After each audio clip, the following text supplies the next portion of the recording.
Once upon a time, there were entities known as human beings. They lived in the only planet that could sustain life, planet Earth.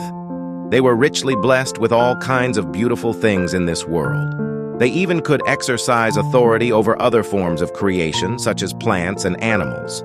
However, even though human beings had so many reasons to live happy lives, it seemed like the majority of them always lived their days in sorrow, sheer worry, and pain.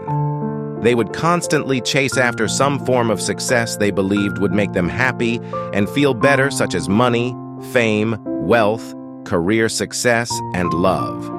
While on the road to pursuing whatever they believed would make them happy, most seemed to hardly ever enjoy their present lives. They looked stressed, worried, and always preoccupied with tumultuous thoughts of painful past experiences or future expected disappointments. They would ruminate on their painful memories, such as childhood trauma for years, believe that they can't be free from their limitations. Think about terrible experiences they had, such as being bullied at school when they were young or losing a beloved friend.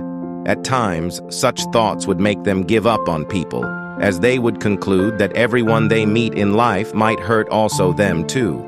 They would let the shame of what happened in their younger years, such as being abandoned by loved ones, not having friends, failing in school, choosing the wrong partner, making poor choices hinder them from seeing any light in their present lives and future.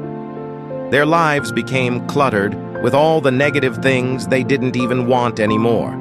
They would hold on to so much mental and emotional clutter such that there was barely any room for anything positive to enter into their hearts and lives.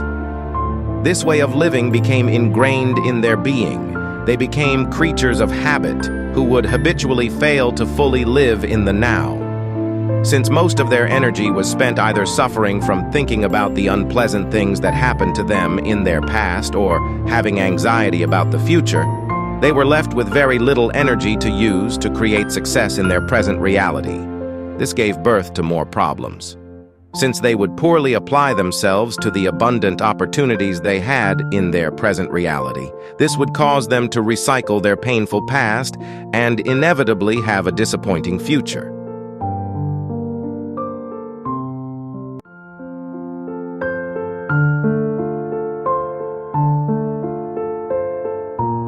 For decades, they would live like this, and many would end up dying with so much unrealized potential and dreams. Their graves became also a graveyard of buried hopes. Those who were caught up in complaining about things that don't go their way would seem to always have something new to complain about again. The habit of being negative would become so powerful and like a virus spread through every aspect of their lives and cause havoc. When good things happened to them, they would either not recognize the good thing or simply treat it recklessly with so much negativity until they would drive it away. This led to many lives of human beings becoming a magnet of negative experiences. Yet still, they wouldn't look within to see the problem that was causing all these issues. It was much easier to blame someone else and avoid taking responsibility for their lives. They would wait and wait while time kept elapsing for things to go well.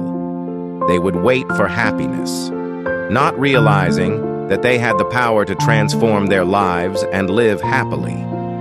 Thankfully, some human beings started waking up from their deep slumber. They realized what was causing them to feel so burdened with life and always burnt out. They learned simple lessons that could completely transform the entire trajectory of their lives. They learned those lessons from simple things in lives, like watching how babies and toddlers hardly ever experience stress. They aren't attached to their past or future like how most adults are. Instead, they live in the present, and this allows them to grow rapidly and enjoy life far better than any adult can.